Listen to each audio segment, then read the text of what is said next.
Number 1. The death of Thunderbird. John Proudstar, known as Thunderbird, is a mutant of Apache heritage with enhanced strength, endurance, and speed. He served in the United States Marines before returning to his Arizona reservation, where his mutant powers emerged. He was later recruited to join the X-Men as part of the all-new, all-different team formed to rescue the original members. Early in his missions, the team faced Count Nefaria, who had taken control of the North American Air Defense Command in Colorado. Disregarding orders to withdraw, Proudstar leaped onto Nefaria's escaping aircraft and attacked it mid-air, resulting in an explosion that destroyed the plane and caused his death. His death had lasting repercussions for the team and profoundly impacted his younger brother, James Proudstar, who later assumed the codename Warpath. John later returned temporarily during the Necrosha and Chaos War storylines, briefly emerging from the afterlife before returning to death once the events ended. He was permanently revived through the mutant resurrection protocols on Krakoa, regaining full consciousness and rejoining his former teammates. After his restoration, he resumed active service with the X-Men and received an updated uniform and role within the team.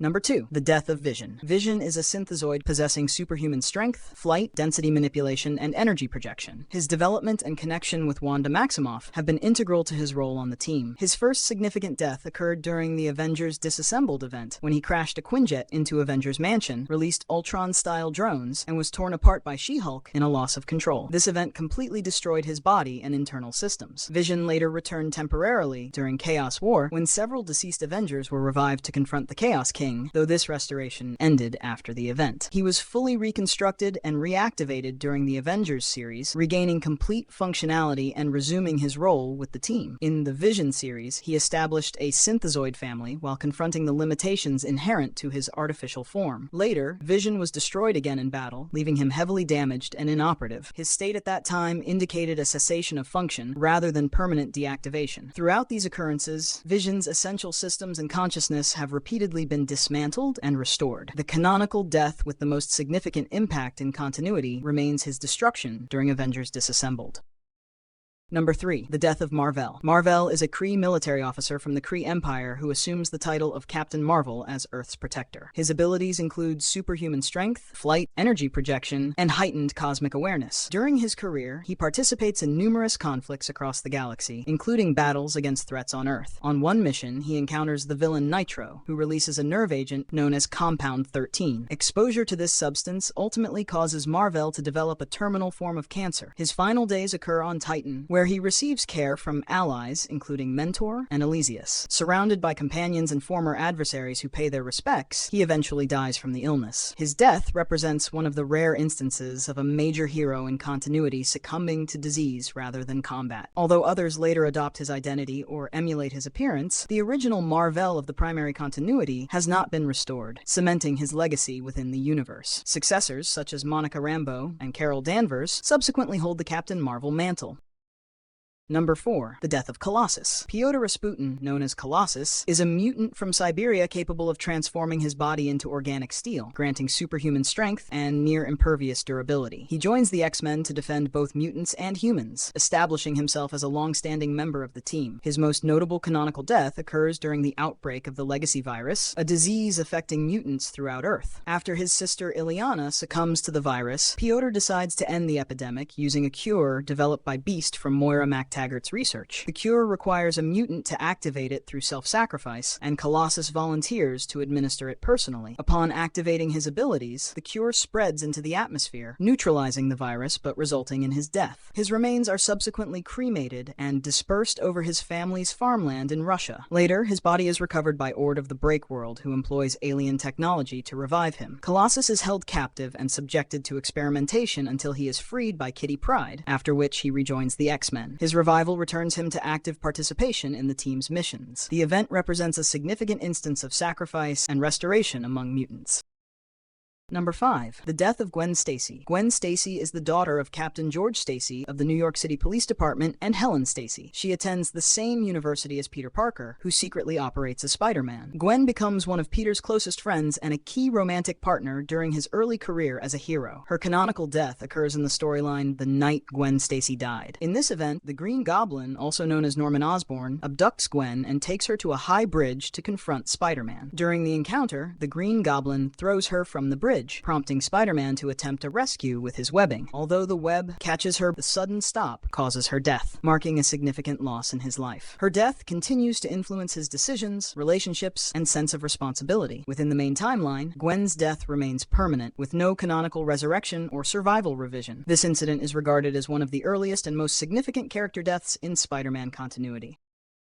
Number 6. The death of Nightcrawler. Kurt Wagner, known as Nightcrawler, is a mutant with the ability to teleport, enhanced agility, wall crawling, a prehensile tail, and vision adapted to darkness. He is noted for his acrobatic abilities and strong religious beliefs. He serves as a long-standing member of the X-Men, regularly participating in missions focused on mutant protection and survival. His canonical death occurs during the events of X-Men Second Coming. In this storyline, the mutant child Hope Summers travels with Rogue and Nightcrawler while being pursued by the anti-mutant entity Bastion. Bastion predicts Nightcrawler's teleportation destination and strikes his arm through Kurt's torso as he rematerializes. Mortally injured, Nightcrawler continues to teleport Hope to safety on the mutant refuge of Utopia. After completing this task, he collapses on the shore and dies, expressing faith in Hope's future. His death is recognized as a major loss to the X-Men, who commemorate his final act of protection. Kurt remains deceased for a significant period within continuity until the creation of Krakoa, where mutant resurrection protocols restore him. After his revival, he re-enters the X-Men and continues to serve the mutant nation.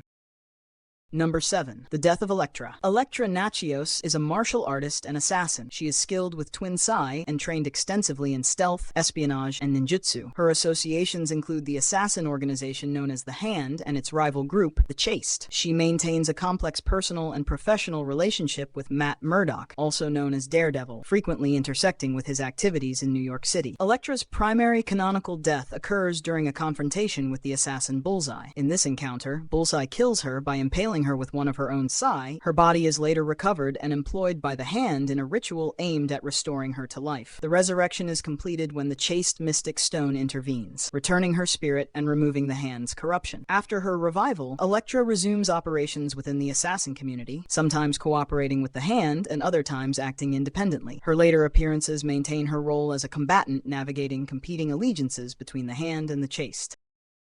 Number 8. The death of Quicksilver. Pietro Maximoff is a mutant with superhuman speed. He has been affiliated with multiple teams, including the Avengers, and was previously a member of the Brotherhood of Evil Mutants. During the events of House of M, Pietro plays a key role in the creation of an altered reality generated by his sister Wanda Maximoff's powers. To protect Wanda from intervention by other heroes, Pietro persuades her to transform reality into a world dominated by mutants under the rule of their father, Magneto. When the altered reality is later exposed, the heroes confront Magneto on Genosha. Discovering that Pietro manipulated events to create this world without his consent, Magneto reacts violently and kills his son. Wanda observes this and immediately restores Pietro to life using her abilities, while experiencing extreme emotional strain. Pietro's death and revival both occur within this sequence, representing a brief but complete instance of mortality and resurrection within House of M. After reality is restored, he continues to exist within the main continuity.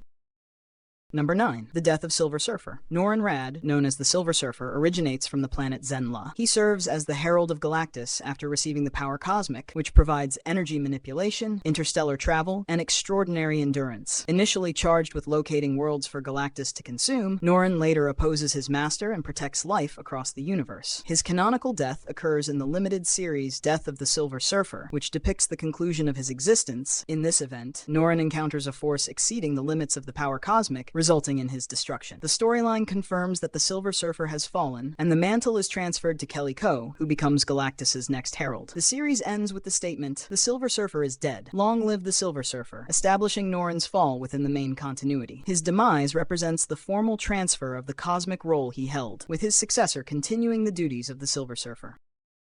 Number 10. The death of Wolverine. Logan, known as Wolverine, is a mutant with retractable claws, heightened senses, and a regenerative healing factor applied to an adamantium-reinforced skeleton. His canonical death occurs after his healing ability is neutralized, leaving him fully mortal for the first time in decades. The storyline Death of Wolverine chronicles this sequence from the onset to his demise. A virus originating in the microverse disables his healing factor, preventing recovery from injuries or illness. Consequently, Logan becomes vulnerable and aware that any serious wound could be fatal. He soon discovers that a bounty has been placed on him, prompting an investigation into the responsible party. His search leads to Dr. Abraham Cornelius, the scientist responsible for bonding adamantium to his skeleton through the Weapon X program. During a confrontation at Cornelius's facility in Paradise Valley, Logan disrupts a process involving molten adamantium intended for new subjects. The molten metal engulfs him entirely, solidifies around his body, and causes his death by suffocation. Logan's adamantium-encased body is subsequently treated as his tomb by allies. The following arc, Hunt for Wolverine, begins when the adamantium shell is discovered empty, initiating an investigation by the X-Men. The miniseries Return of Wolverine confirms his resurrection through the intervention of the mutant Persephone. Logan's revival restores him to active status within the main timeline, remaining central to temporal conflicts affecting mutant-kind's future. Number 11. The death of Jean Grey. Jean Grey is a mutant with telepathic and telekinetic powers and has a long-standing connection to the cosmic entity known as the Phoenix Force. She is a core member of the X-Men, a group dedicated to fostering coexistence between mutants and humans, founded by Charles Xavier. Her first significant canonical death occurs during the storyline known as the Dark Phoenix Saga. In this storyline, she becomes the host of the Phoenix Force, which evolves into the Dark Phoenix, a dangerously destructive manifestation of its power. As the Dark Phoenix grows increasingly uncontrollable, Jean realizes the threat it poses to life across the galaxy. She ultimately travels to the moon, where she makes the conscious decision to end her life to prevent further destruction. Her body is left lifeless at the conclusion of the saga. During her absence, the X-Men continue to face various challenges. Jean is later brought back. Her resurrection restores her active role among the X-Men. She resumes participation in missions alongside the mutant team. The storyline explores her adjustment to life after her absence. Jean's abilities remain at their previous levels, including telepathy and telekinesis. The Phoenix Force no longer dominates her actions following this return. Jean Grey's deaths and subsequent resurrections illustrate the recurring interplay between her personal identity and the Phoenix Force. Her story demonstrates the lasting impact of her sacrifice and return on the mutant community. Number 12. The death of Captain America. Stephen Rogers, known as Captain America, is a super soldier whose abilities originate from the super soldier serum administered through Project Rebirth during World War II. The process enhances him to peak human physical condition, providing exceptional strength, endurance, and combat skills. Equipped with a vibranium steel shield, he becomes a prominent participant in numerous historical and contemporary conflicts. His canonical death occurs during the storyline The Death of Captain America, following the implementation of the Superhuman Registration Act and his decision to surrender to authorities. While being escorted to a courthouse in New York City, Rogers is targeted in a coordinated assassination attempt. Crossbones, acting under the orders of the Red Skull, shoots at Rogers from a distance. Simultaneously, Sharon Carter, a SHIELD agent and Rogers' partner, is hypnotically influenced by Dr. Faustus and fires at him at close range. Rogers sustains multiple gunshot wounds to the torso and is later pronounced dead after being transported for medical care. His apparent death provokes widespread mourning among allies and the broader hero community. Following these events, Bucky Barnes, known as the Winter Soldier, assumes the mantle of Captain America and wields the shield in Rogers' honor. Tony Stark and other associates facilitate this transition according to Rogers' posthumous instructions to preserve his legacy. Rogers' eventual resurrection occurs in Captain America Reborn, revealing that his body and consciousness were displaced through space and time by the Red Skull's actions. During this process, his essence is restored, returning him to the present timeline. Upon revival, Rogers reunites with Sharon Carter and Bucky Barnes, confirming his continued existence. He temporarily allows Barnes to retain the Captain America role while adjusting to his restored condition.